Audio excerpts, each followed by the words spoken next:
Hello, and welcome to Spirit Travels, where we narrate the extraordinary experiences of people who have glimpsed the other side of death. My name is Maureen, and I will be your narrator on this journey. If you enjoy this content, please make sure to like and subscribe to support our channel. Now let's begin.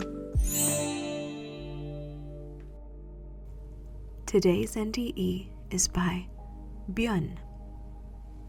It happened when I was working at a construction site carrying bricks, as I was financially responsible for my family at a young age.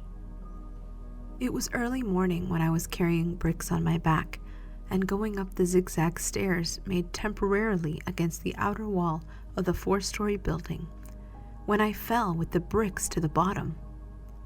Afterward, I was lying on a bed covered with a white sheet over my face, and I saw my younger sister collapse and wailing on the ground. Simultaneously, I was going up in the sky and saw the city of Seoul. Over in the distance, there was a commercial airplane getting ready to land at the airport, and I went in and flew around on top of the heads of the passengers and looked around, even inside the cockpit. Then, I looked at the Christ the Redeemer statue at Rio de Janeiro, the Eiffel Tower, the London Bridge, the Sydney Opera House, and places around Hong Kong.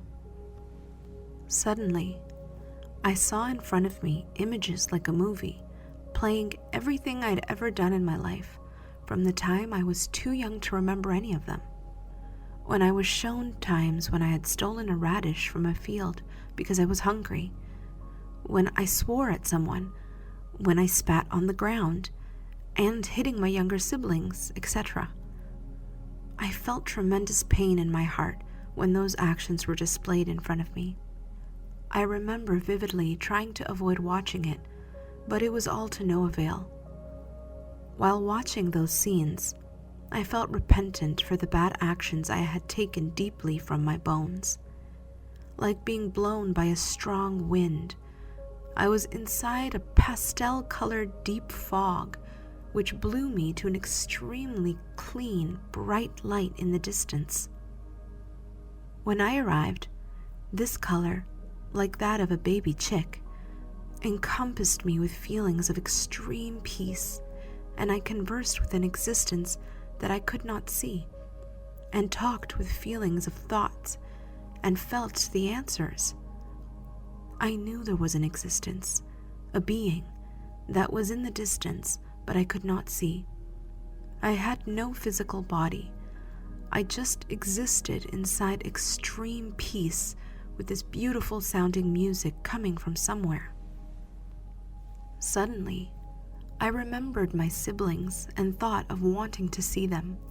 And as soon as I thought this, I was with my siblings in our hut, and while looking at their faces, I felt nothing. As soon as I thought of a place, I was instantaneously there, and while listening to the stories inside the bright light, I felt and realized that it was love. I saw overwhelming lights of fireworks in the darkness outside a window. I wanted to go see it, so I struggled off the bed that I was lying on and fell to the floor. My body felt limp, like it had no bones, and I couldn't make any sounds to ask for help.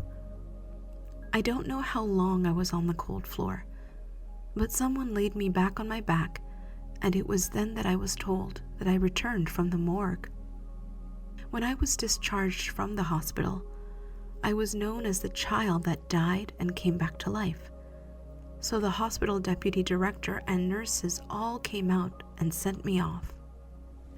While I was resting at home, I would see things that are hidden in people that are walking on the streets, the thoughts that they have in their hearts, and where their hurt lies.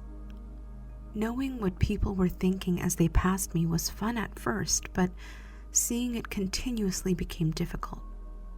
Several years later, I went on a business trip with 3 senior work colleagues to Hong Kong. I was able to successfully guide them around from the time we were on the plane, as I had seen it all before. When we arrived in Hong Kong, I remembered a fruit stall in a small alley behind the hotel that we were staying at, and purchased a bunch of bananas to the amazement of my colleagues. When I go overseas, I'm able to go around like a local because I recognize the streets that I saw during the experience. Even now, I'm able to see people differently. And after retirement, I'm currently lecturing around giving talks on life and death. I'm working hard to bring to the public discussions of life after death and the meaning of dying well. Thank you for listening. If you have had an NDE that you would like to share, please email us at travelsinthespirit@gmail.com. Until next time, God bless.